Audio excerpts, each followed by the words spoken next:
Hello everyone, today we're playing Miles Edgeworth Ace Attorney Investigations. Last time we began the game, and this time we're going to continue playing the game.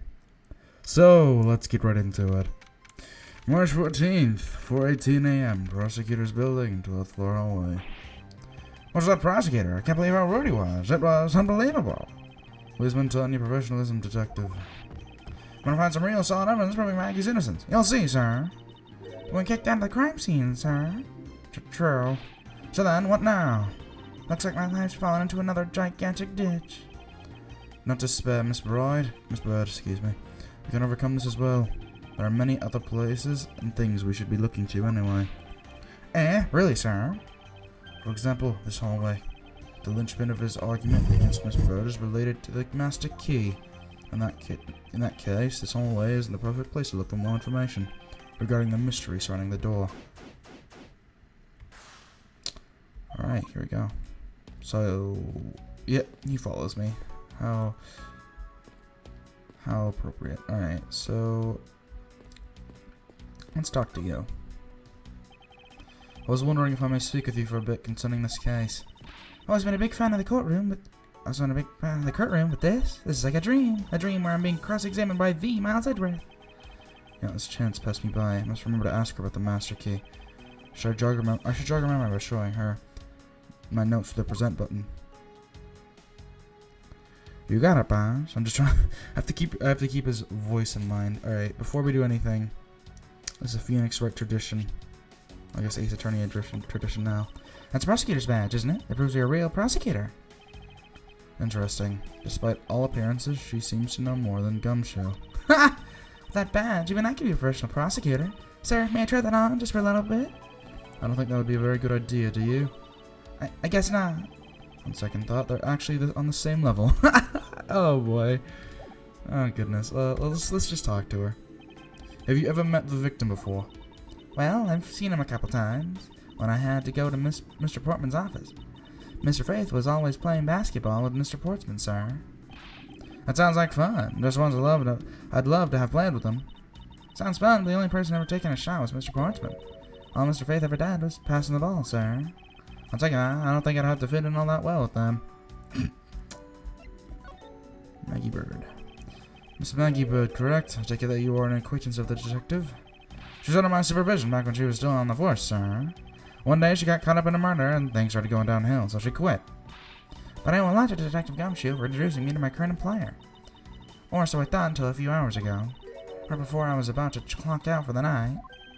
You got caught up in this whirlwind of a case, correct? Don't worry, my whole life has been nothing but a whirlwind of bad luck and failures. Since I was 6 months old when I fell from the 9th floor of my apartment building, I've been hit by all sorts of vehicles, gotten sick from all sorts of foods. Failed on almost every test I've taken, experienced almost every kind of disaster, and now I even managed to be named a criminal just when I become a security guard. That's a lot to go through in one lifetime. I know, and just when I thought I'd finally found my happiness, I wound up getting you and Detective Gumshoe involved in my bad luck. You don't need to worry about me, Miss Bird. Don't worry about Gumshoe all you want, nor do you need to worry about yourself. I will solve this case and prove you innocent. All I ask in return is for your cooperation. Yes, sir, Mr. Ezra, sir. You can count on me. It's all I can do to help. So, from here on out, I know nothing.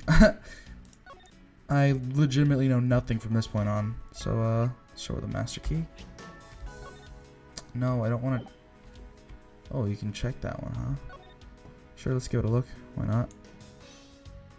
See if there's anything... I don't think there's anything worth noting, though. Nah. Alright, well... I can't recall which button is... Alright, C, I guess, the C key. So when did you discover that the master key was missing? By the time I realized it, I think it was around 1 a.m., sir, and I noticed it was back at around 2:30 a.m. It was just sitting there on the ledge when the security room's reception window is. But I'm sure that between those two times it was not just gone, but stolen, sir. I'm trying to do a very high-pitched, but at the same time Gumshoe type voice. It's not the easiest thing to do. Why is such an important key stored in such an insecure place? Oh, it's not like that, sir. We always keep the key further inside the room, away from the window. Always, you say, except for this time, correct? Well, I admit that I was a bit careless, but I had my reasons. I left it out because I was sort of using it at the time. It was after I'd used it that I left it sitting out on the ledge. Should use the master key? Alright, well, we have a new piece of logic. Oh, wait, what? Let's talk to her again. Okay, you use the master key. What did you mean by you use the master key? Oh, I had to use it to open the door for this prosecutor who had forgotten his key. Ooh. Ooh. I mean, it's my job as a security guard, right? Ah! What is it? That's right, I just remembered. The prosecutor who forgot his key. It was Mr. Portsman, sir. What? Please tell me more, Miss Bird. Quickly. Forgetful Mr. Portsman. It was around 12 a.m. Mr. Portsman had forgotten his office key, so he came down to security, sir. That's when you loaned the master key to him? No way. It's against regulations to loan the master key out to anyone. I walked with Mr. Portsman to his office and opened the door for him personally, sir. I see. I don't know what happened after that. Well, he called for me to come close up his office as he was leaving to go home. It was around 1:30 a.m., I think. Some summary for the sake of one forgetful prosecutor. You used the master key twice tonight. Talk about suspicious. I doubt you can say that. You've never left your keys at home, detective. I think this calls for a thorough examination of Mr. Portsman's door. Alrighty. Let me look at my logic for a second now. Let's see. We're having a bit of lag right now on the emulator, but master key was stolen.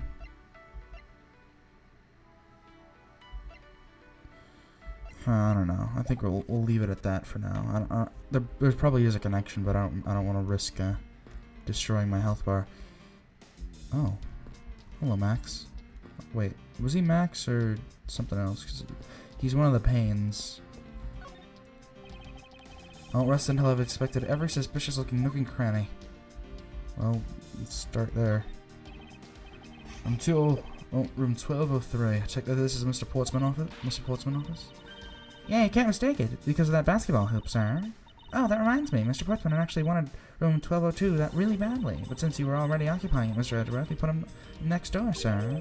So is Mr. Portsman so particular about getting room 1202? I'm not sure, but I bet it's because of something like his birthday is December 2nd. Yep, that's gotta be it. I can't think of another reason why. I can think of at least 3. Bah, why am I even wasting time thinking about this?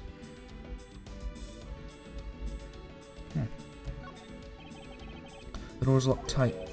But the old credit card trick wouldn't work here, huh, Mr. Edgeworth? This is the office of a high prosecutor, detective. These doors would be pretty ineffective if the average cat burglar could get through them. Aha, so I guess only a great cat burglar could get in. That must be who our culprit is. Might I advise you to return that conclusion to whatever pawn shop you bought it from. That's a good one. Well, I guess we can examine the door itself. A minimalist yet classic door made of top quality wood. Kind of majestic too. Fits really well with the ambience of the prosecutor's offices. You wouldn't Mr. Portsman seems dignified just because he works behind one of these. Nonsense. Man doesn't become more or less dignified because of where he works. I don't seem as more dignified than Mr. Payne. Mr. Payne? I suppose a custodial work can also be dignified. He doesn't. Ah, Mr. Payne! Ah! Mr. Payne!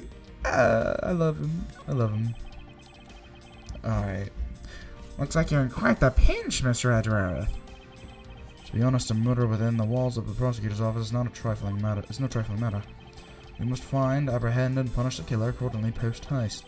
Sounds like a messy case you got on your hands. If you ever feel lost or need some advice, my door is always open. How gracious. I'll keep your offer in mind. Who is this guy again? Perfect.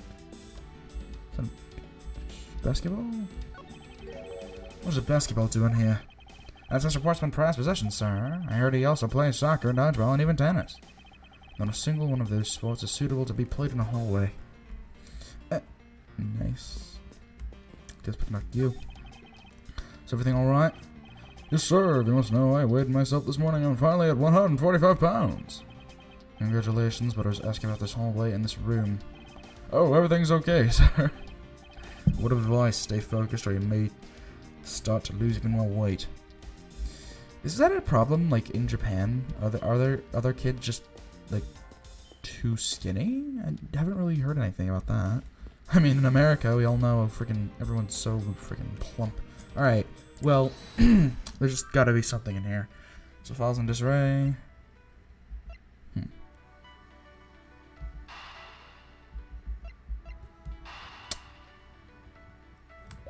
I'm not feeling that.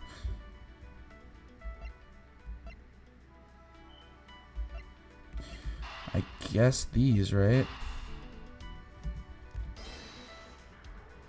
Right? Yeah. Miss Bird, I'm afraid there's a flaw in your story. What? No way, pal. I mean, sir. You said that you looked up Mr. Portsman's office around 1:30 a.m., correct? Whoever the master key had already been stolen at that time. Wow, nothing against by you, Mr. Edgeworth. You sound like contradiction like a pro. I'd totally forgotten all about that, but thanks to you, I remember it now. You're right. It was around that very time that I realized the master key was missing. And? Well, I'm a security guard, sir. I couldn't just admit to losing the master key, could I? So I pretended to lock up his room, sir. You pretended? Yeah, I used my house key and made it look like I was locking it up, sir. So in actuality, you never did relock the door then? Well, I thought that I maybe could go lock it after I found the key. Come to think of it, I guess the door still hasn't been locked properly. Oh. Well, that's interesting. I guess we know what to do then. Oh, it's gonna be locked. This door's locked tight. Oh wait. Oh my gosh, that's didn't even. All right, let's deduce then. Is this spot somehow connected to any of the evidence I hold? Why are you saying that again? It's kind of obvious. Oh, I love that. Eureka! Eureka! Eureka! There's a contradiction here between reality and the evidence. If what Miss Bird has said is true, then why is this door locked tight? Huh? You know, you're right. Miss Bird, are you sure you didn't relock this door? I'm certain of it, sir. I don't think Mr. Portsman noticed it himself that I hadn't. Which means what, sir? That either means that he actually does have the key to his office, or that the door Miss Bird opened wasn't this one at all, but a completely different one. She opened a different door? But how can you prove that? There's an easy way to find out. All we need to do is... we need to examine these. Probably the prints on the doorknob, yeah? The prints on the doorknob will tell us everything. Hey you! Yeah, you, pal. Do us a favor and see what you can learn from this, okay? So, what did you find out? There's no need for such belligerent nostril-flaring detective. Sir, I have found only Mr. Portsman and Mrs. Faith's... Mr. Faith... I read Mrs. Faith. Mr. Faith's prints on the doorknob. So only 2 people's prints are found on this, huh? That's pretty decisive. Huh? I'm lost, sir. Thinking logically, a certain other person's print should be on this knob as well. Now then, whose print should be on this knob? Also be on this doorknob. Out of the 4 people? Take that. Do you find it odd that these prints of the person who unlocked the door are absent? You mean... Yes, the door that Miss Bird opened could not have been this one, but a different one. Oh, interesting. Look at Gumshoe and I just standing there. Whatever here. Oh, what's this? I won't risk of it till we expected every suspicious looking nook and cranny. Alright then. What is this? Looks like a scrap of paper. I'll get it, sir.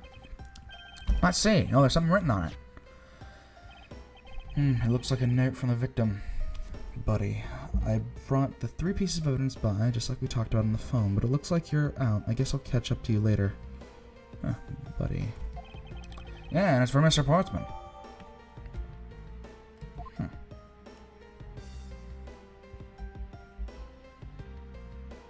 Is that it? I would assume. Nope, I didn't mean to do that.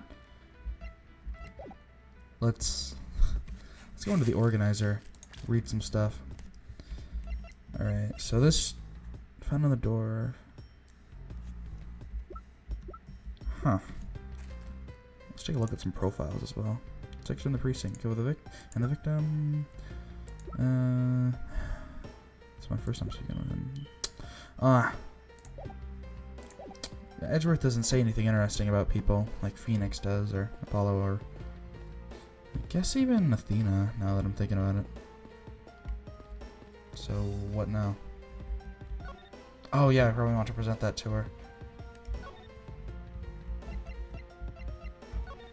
So I've had to open Mr. Portsmouth's office for him for a number of times before. I've also had the chance to see the inside of his office on a number of occasions too. He's got shelves upon shelves of sports memorabilia, trophies, and awards in it. To the point where it's almost beyond gaudy, sir. But maybe I just feel that way because I'm jealous, since I don't have even a single one. Don't say that, Maggie. I'll make a special Guard of the Month award just for you. Thanks for trying, but I've already got a mountain of consolation prizes, sir. They're proof of just how unbelievably unlucky my life has been. Plus, getting a award from you isn't the same as getting a real award, sir. How hilarious. Alright, so I guess that wasn't it. We're presenting something else, maybe? I don't see where else this conversation could go. Oh, let's present this.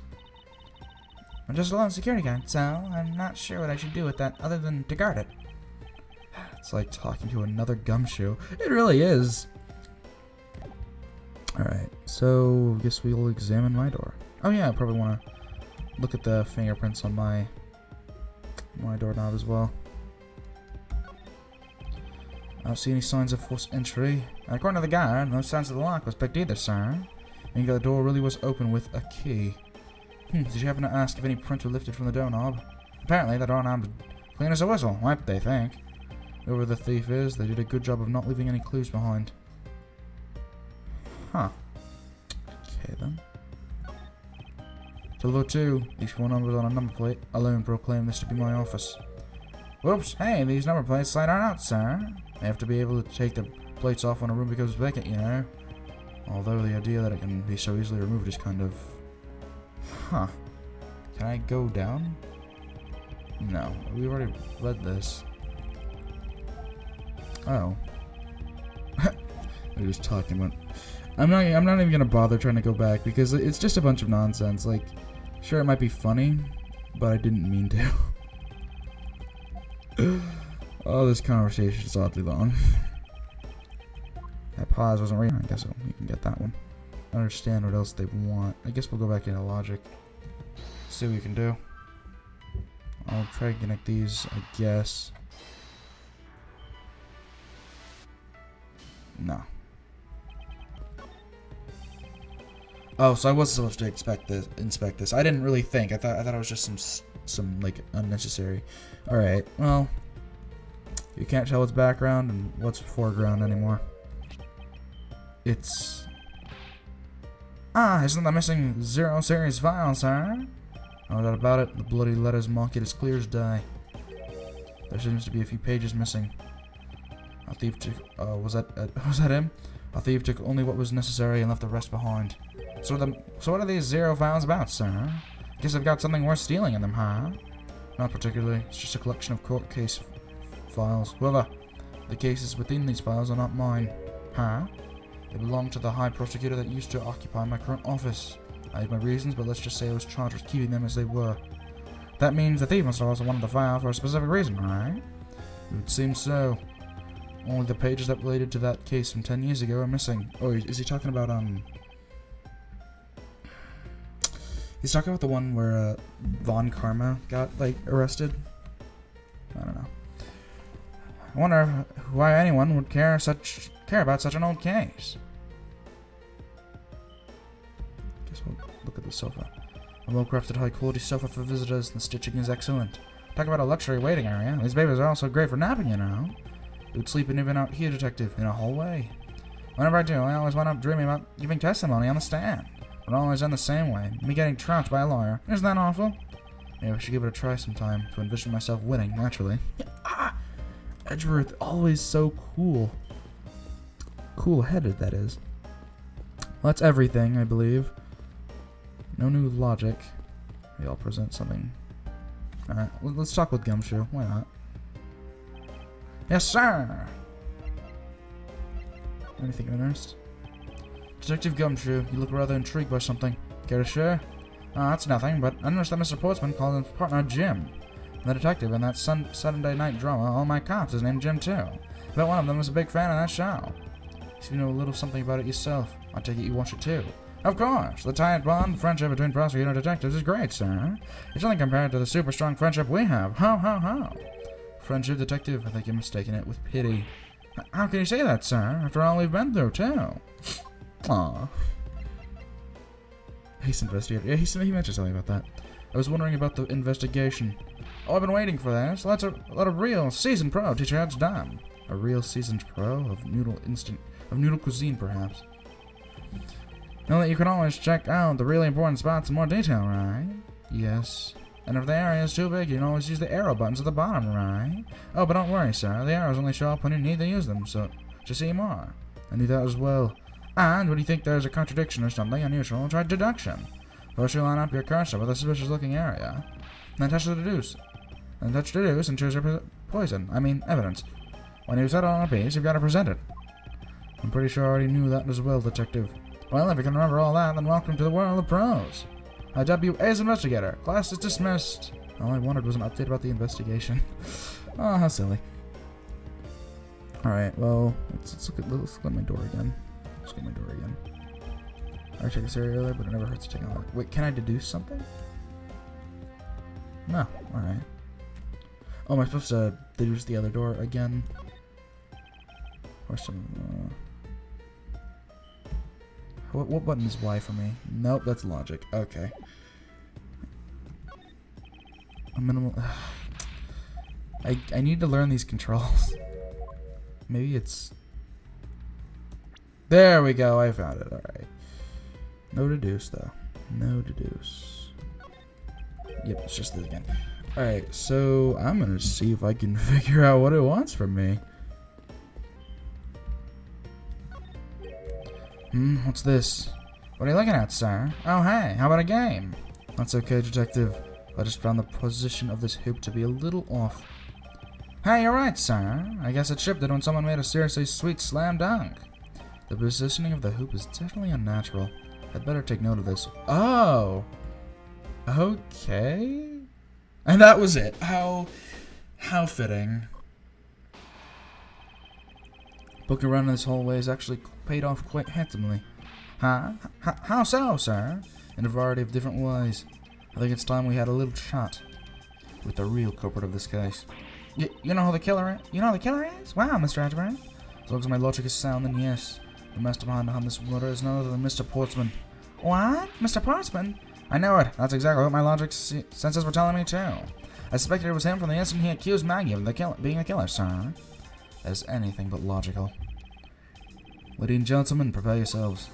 And what may, it's time to knock on truth's door. You know, since I am truth. And that is my door. No, I guess Edgeworth's. I don't know. We know where we are. Mr. Portsman, I've finished processing the bloody letters, sir. Alright, let me take a gander at it. Pass it here. Whoa. Okay, looking good. You there, take care of this. Wow. Well, if it isn't Detective Gumshoe. Yeah, and a line for you, Mr. Portsman. We've got you for now. Call off your dog, Mr. Edgeworth. Is this some kind of joke? It's no joke. You know, Mr. Portsman, that you are the guilty party in this case. You must be pretty upset. Getting chased out of your own room. I'd be mad too. So I guess you can stay if you promise to stay out of my way. You intend to hide your crime under the guise of a prosecutor doing his job? I can see right through this the unsightly paper-thin mask you wear upon your cowl. Who'd ever have thought it would come to this? Actually, come to think about it, your mentor was Montford von Karma, right? The legendary prosecutor who never lost a single case for 40 long years. There was always this incessant chatter about forged evidence with that guy. I need to clear my voice. Really teaches me that I've got to stay on the lookout for false accusations, you know? Are you done trying to play mind games with me? Because they won't work. The only thing you should be using is that mouth of yours for is now explaining yourself. Although that too will only dig your hole deeper. Either way, your game is up. Well, aren't we full of ourselves, even though you have yet to prove anything? Mr. Portsman's rebuttal. I have no idea what sort of harebrained idea you have in mind, but there's a mountain of evidence that points away from me being the culprit. Besides, how may I ask, do you propose I unlock your door and got in here? Look, I feel bad for doing this to you, but I've got work to do, so we're done here. Sorry, but we are not finished yet. Boy, you're stubborn. I suppose you're basing your accusation on something. I'll show you what I'm basing my accusation on, with evidence. Yep.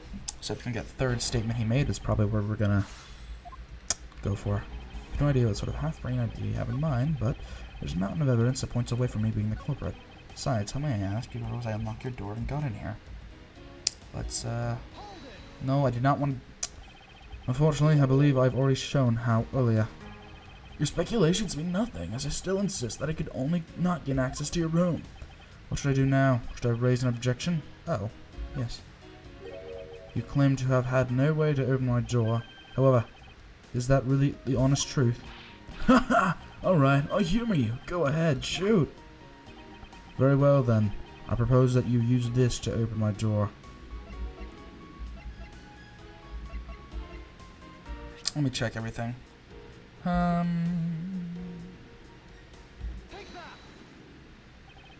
believe you were able to open my office door with the master key, no less. Wait. Hold on for a sec. I never laid a finger on that key, as you already know. Precisely. You were able to open my door without lifting a single finger. Well, maybe you did, but only to direct. That's right. You used your finger to direct this person to open my door with the key. You had asked Miss Bird to open your office door for you, yes? Yeah, I kind of forgot my key was at home. Happens a bit too often for my taste, you know? But the room you had Miss Bird open at that time was not your own, was it? What? Excuse me. You've quite the imagination. But why don't we ask the girl herself whose door she opened, shall we? I'm certain that it was Mr. Portsman's door, sir. I checked the number plate to make sure I was opening the right door, sir. See, Miss Bird backs up my story.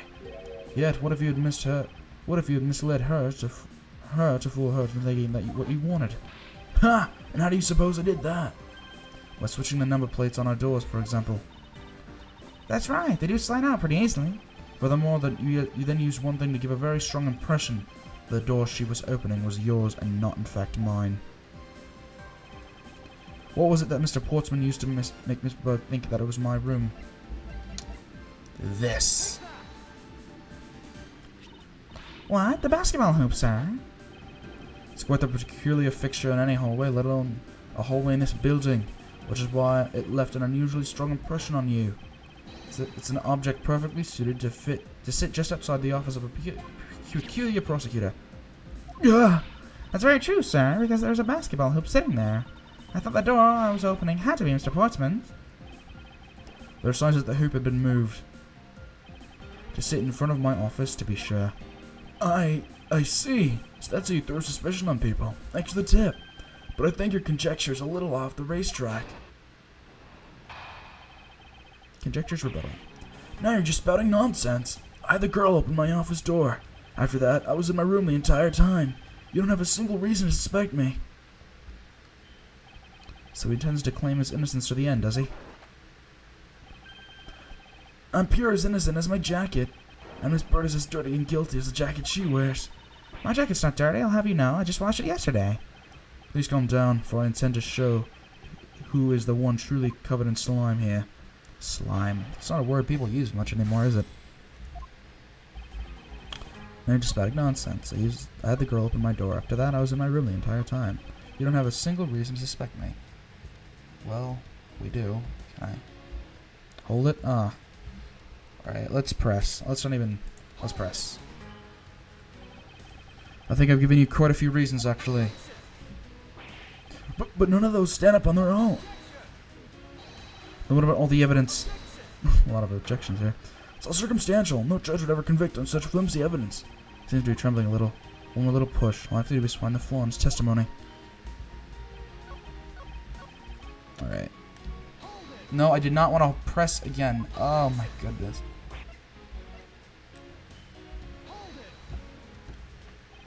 Nonsense, you say.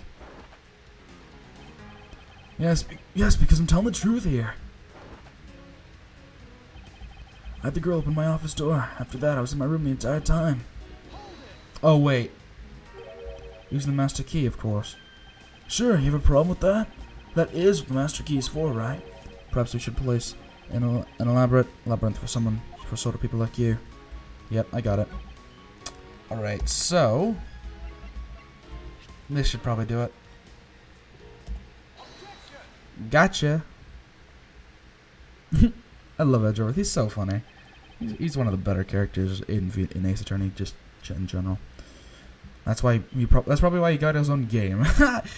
Had your door dusted for prints. My door? Ha! What for? Come on, I bet you didn't find anything. You sure are good at wasting time.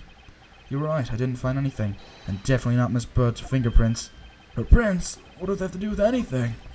Let's put it this way. If she really was the one who opened your door, then her prints should naturally be on the doorknob she touched. Ah!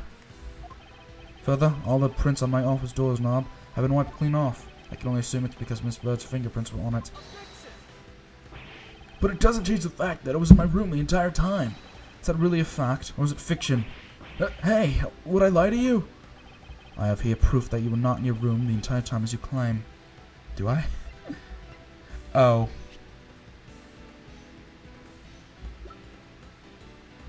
Wait. Oh, this. This is a note from the victim. This is the note that the victim left you, Mr. Portsman. A note? It was left under your door, or did you notice? Or did you not notice? And right here it says, but you're out. You were not in your room when the victim came to call on you. So then, where were you and what were you doing? Ah! Don't you think it's time you gave up your charade? We know you stole into my office with the intent of stealing something from me. Detective Faith found you out, possibly because he heard sounds coming from a room whose occupant was on leave.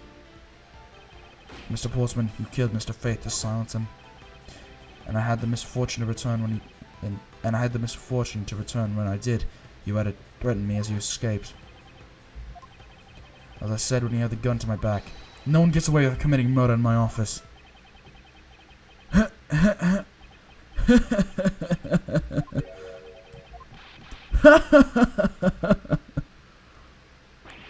And just what's so funny, pal? Well, that look of stiff seriousness on the face of this office's finest prosecutor, as he makes a huge mistake in accusing me is simply too much to bear. There's just nothing else like it in the world. What? Mr. Edgeworth just explained it all and even backed it up. You're the murderer. Stop trying to be slippery and just admit to the crime already. As I said earlier, it's also circumstantial, so full of conjecture. You say you checked my doorknob for prints? Well, I can readily confess that I had wiped that knob down well.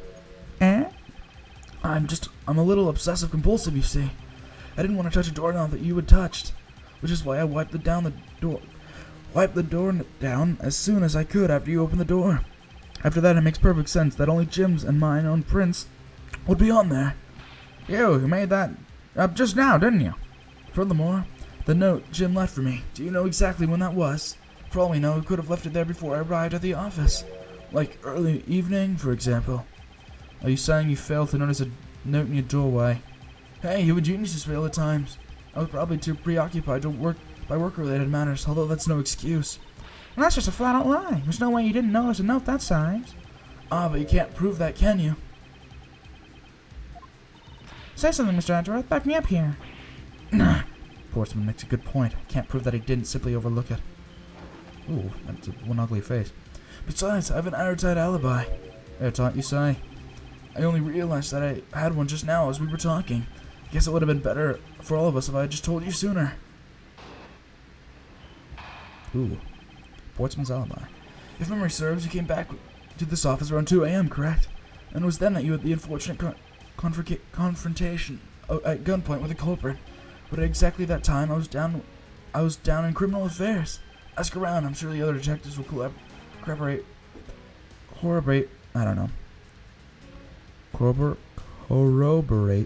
my story. It's the perfect alibi.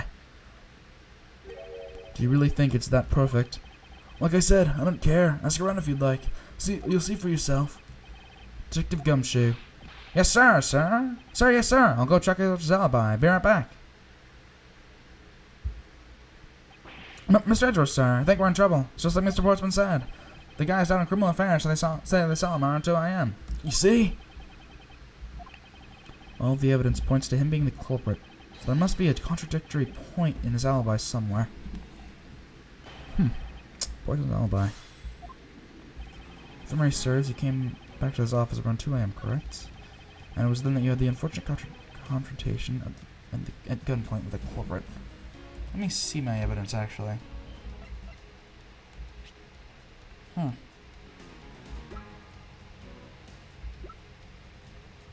Alright. Exactly that time, I was in criminal affairs. Ask around. I'm sure the other detectives will corroborate my story. It's a perfect alibi. Hold it. Alright. You are correct. It was around 2 a.m. Are you sure? It's really important to me that you're on spot with the time. I remember checking my watch then, and make no mistake, it was 2. Oh, giving testimony like that is giving testimony like a pro. Okay, so you came back to your office at 2. And it was then that you had the unfortunate confrontation at gunpoint with the culprit. It is as you say, whoever. Yes, whoever, you were the only one who claims to have bumped into the culprit. So tell me, did you see the person's face? Was it me who you saw? It was pitch black, so I couldn't actually see. Oh, come now. I'm sure you saw something. Try a little harder, why don't you? I'm beginning to feel like I'm the one being interrogated here. Oh well, it doesn't matter if you remember or not. It only matters that you ran into the culprit. But exactly around that time...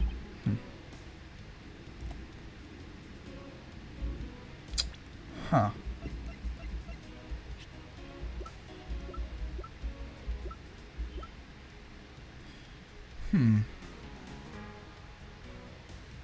I'll keep that one in the back of my head in case.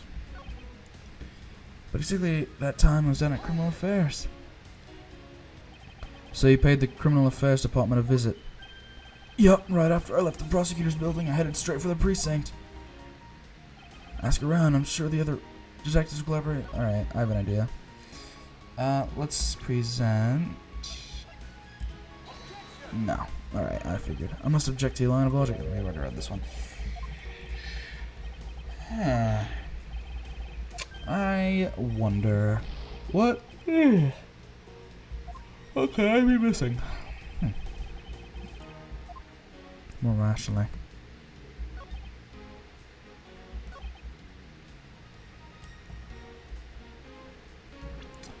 I wish instead of just presenting, they let you have a chance at looking at your logic. I guess we'll just press them on that last statement. Well, we did go and ask around to confirm your testimony. I know, just as I said, right? Yes, sir. A number of detectives said that they saw you around that time. See, I have the perfect alibi. That's the ace I had up my sleeve. Ugh. Impossible. He actually does have the perfect alibi. What's wrong? With a sudden sullen look on your face. Can't you say anything back, Mr. Edgeworth? I think we've reached the end of the line. It's time to get off this crazy train. You there. Sir. Please escort the young lady out. But remember, be gentle. Maggie. Detective Gumshoe. Is there nothing I can do? There must be a way to turn this situation around. If only I had a clue. Did I miss something that can help me cast doubt on his alibi? I need to calmly think this through one more time, and with logic.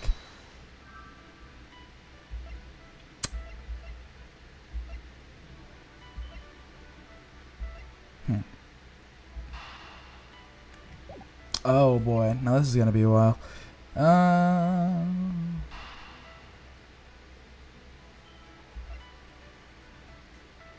already tried those, so I guess we'll try these. I don't wanna lose.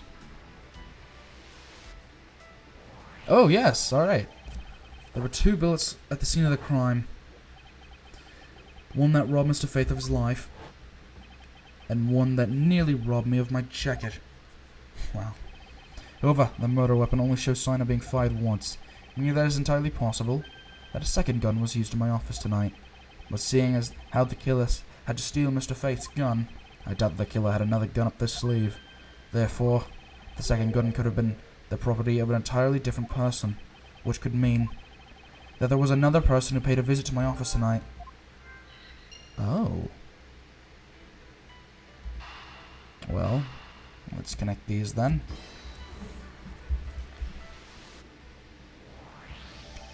Supposing there was yet another visitor tonight, that would also resolve the issue of why my shelves were appended twice. We know that the shelves were disturbed once before and once after the murder, so it shouldn't be much of a stretch to think that it was the work of two different people. Once by the person who stole the victim's gun, and then the killer then killed him with it. And once again after the murder by our second culprit, who was the owner of the second gun. If you suppose that the second culprit's gun was the one that was pointed at my back. Mr. Portsman, it seems that I need to amend my assumptions regarding this case. Great, so you've finally come to your senses. Mr. Edgeworth? Sir, what are you saying? This has been a big misunderstanding on my part from the start. I had assumed that the person I ran into was the killer, but that may not be the case.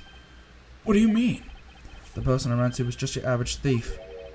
A thief? But, sir, doesn't that cause some sort of contradiction in the facts?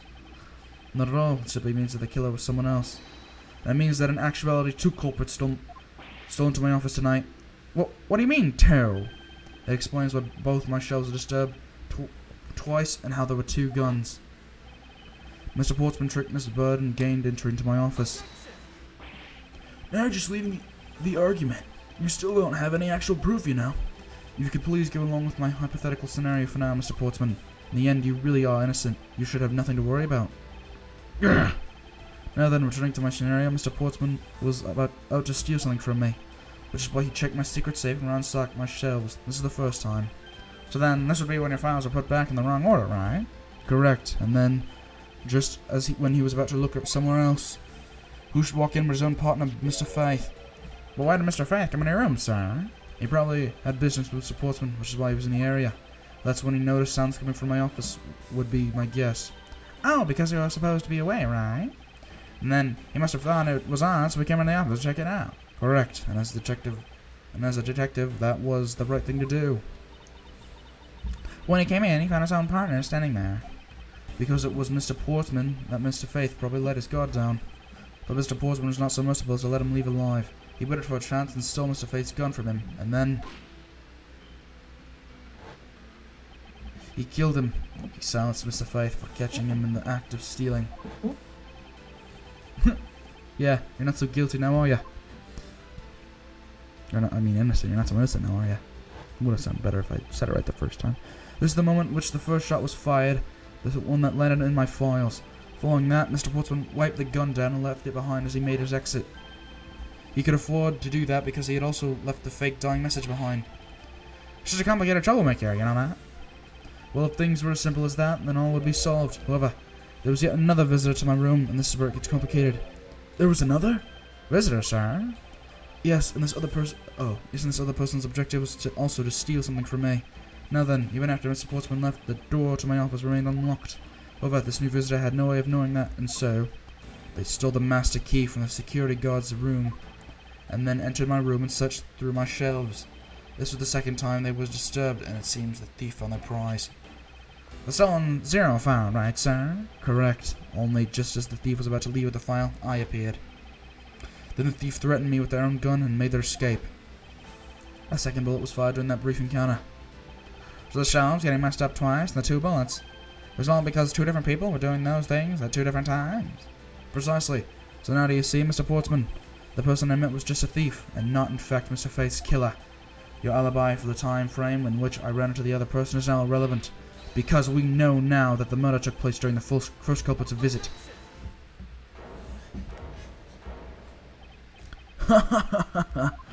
What's so funny, pal? Absolutely splendid. Your scenario explains everything. Of course it does. It's Mr. Edgeworth after all. But you know, it still doesn't change the fact that it's all circumstantial. Supposing if, and that's a big if, your theory is right, it would indeed render my alibi, which has withstood scrutiny, mind you, irrelevant. But there is still one defining point of your argument for which you have no evidence. Your supposition that it was the first visitor. Mr. Edgeworth, you can't let him get away with that, sir. But he has a point. I have absolutely no proof of that at this point. Don't say that, sir. I don't believe this. I don't believe this. Don't worry, Maggie. I'll do something if I must. You know something? I find your attitude to be somewhat peculiar, Mr. Edgeworth. If the person you really met was just a plain old thief, then why is that person not your main suspect? That is, if your theory is correct. What's an alibi parts, though? That thief we ran into should be a real suspect, wouldn't you say? We should be out there looking for that thief right now. Might still be nearby. I hate to repeat myself, but as I've already said, I was training in my room. And when Jim came to deliver some evidence to me, I was down at Criminal Affairs. So I can't be expected to know what happened around here after I left. So you think we should be out there looking for the second thief? Of course! Now isn't the time to be wasting time on dead-end accusations. I don't think it's at all dead end. I found the alibi to be fascinating. Let's continue where we left off, shall we? I know he's lying. I know he was here at the scene of the crime. I just have to find a way to prove it. Rebuttal. Let's do it. That thief we ran into should be a real suspect, wouldn't you say? Alright, Oh, I like this music. You know? I hate to repeat myself, but I already said I was in the training room. Affairs. So I can't be expected to know what happened around here after I left. Huh, I'm thinking. He said for a while, right? Let me read this again.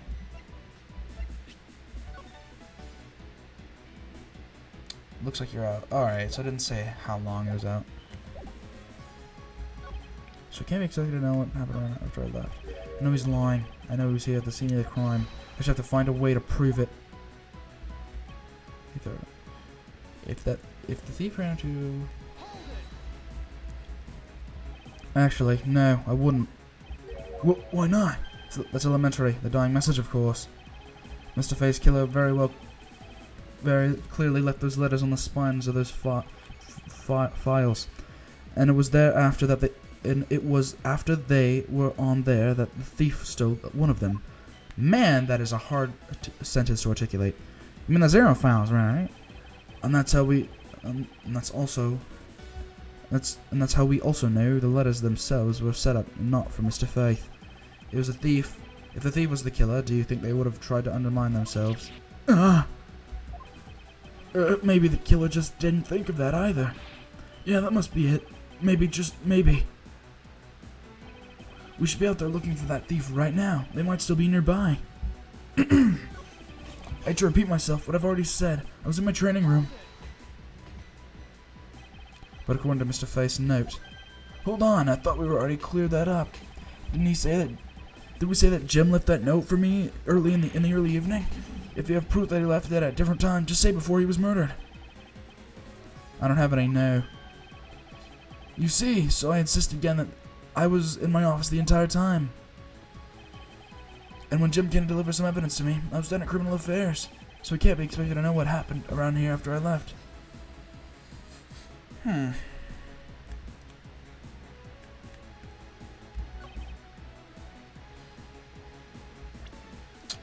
Huh.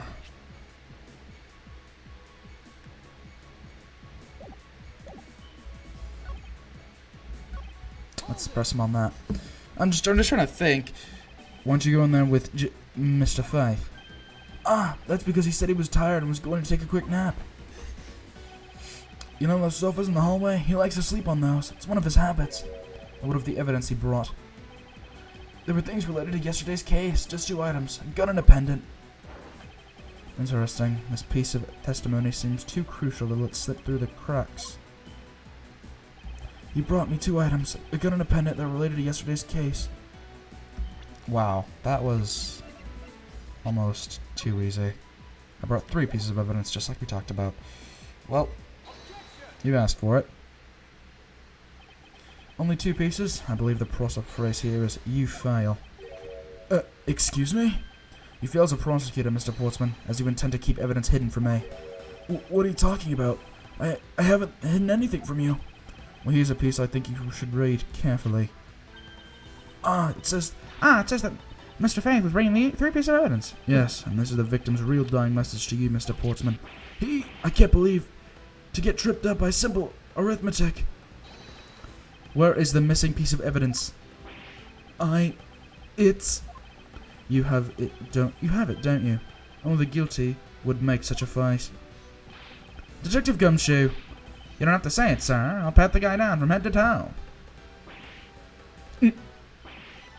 What? Don't come any closer. I'm warning you. It's all part of the investigation. It's not part of the investigation, pal, so don't even think about stopping me. No! Hey, what's this? He had this on him, sir.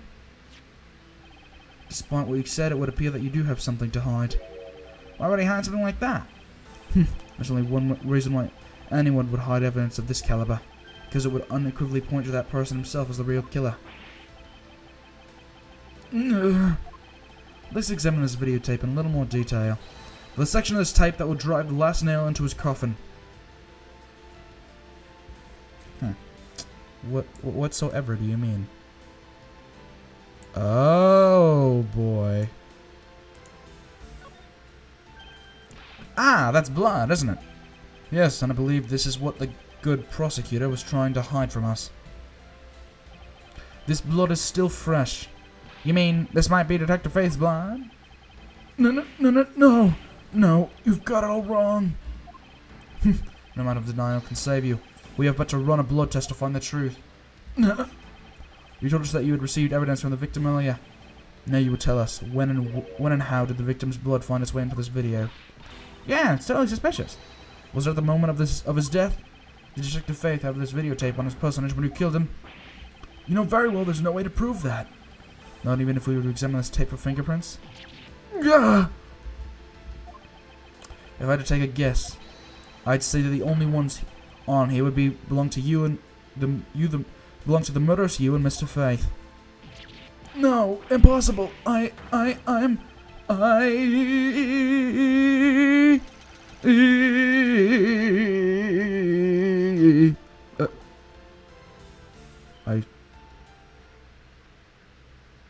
Oh.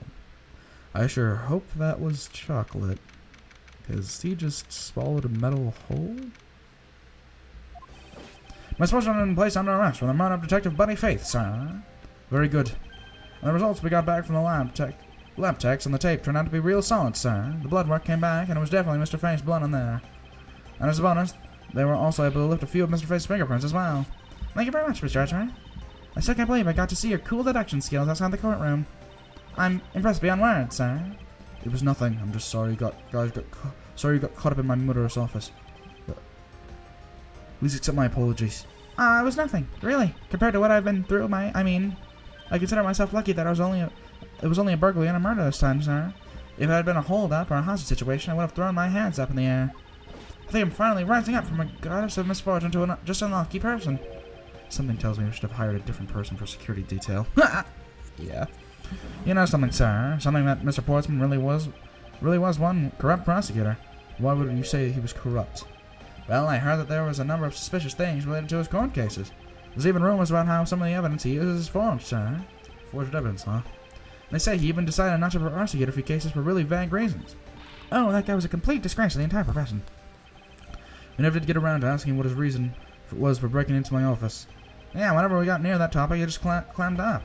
Although we can be pretty certain that it was to steal something. This is just between you and me, sir. But there's a rumor that some sort of huge organization is involved behind the scenes. Oh, well. With Mr. Portsman not willing to divulge anything, it certainly lends credence to that rumor. It would seem that we haven't heard the last of this. Huh? That Mr. Portsman isn't the bad guy? I didn't say that, but rather there are still many more mysteries for us to solve. For example, we still haven't figured out the significance to this piece of evidence. The person who stole this file, the other villain of the night. Yeah, I wonder who it was. Just what happened to the stolen pages. I wonder, who in the world was it that held me up at gunpoint? Mr. Edgeworth, sir! Yes? Came across this while I was processing your office earlier, sir. This card. What is it, sir? Is that a bird or something on there? It's not just any bird. It's the mark of the raven, three-legged raven. Even you should know what this is, detective. Oh, it's about that thing, isn't it? The great thief everyone's talking about. Yes, the mark of the great thief. I have to not only pronounce this, but in a British accent as well. Yatagarasu. Yatagarasu. Yatagarasu. Under the mark of the legendary bird, the Yatagarasu is noble to the end. A modern Robin Hood. Labeled the mysterious and phantom-like, the Yatagarasu appears and vanishes at will. Though we don't know much about the thief's ultimate goal, we do know the targets. The Yatagarasu likes to find and make public evidence of corrupt dealings of all sorts. The theft is always performed in silence, and always with perfection. Once a target is chosen, no dramatic calling card or announcement is sent forth. Instead, the chosen corporation is infiltrated without even the target noticing. Some days later, the evidence that was found is sent out to the mass media, along with a single card. Though it has been a while since the Yagatarasu's last appearance. Hey, Mr. Edgeworth, look, something's written on the back. What? Let's see. It's the location of where the thief put the stolen files. So the person who stole the contents of the file was Yatagarasu. Yatagarasu. Organization. Quite a few key words are popping up in this mystery. The murder in my office. The return of the great thief, Yatagarasu. Looking back, I can't say I didn't see these events coming. What? For they were heralded by the incidents that began to occur 2 days ago. Okay then. That was the first episode. Wow, this game is not pulling any punches. Well, next time I guess we're going to be starting the next case. But until then, thank you for watching. Happy Trolmakin. And until next time, guys, bye-bye.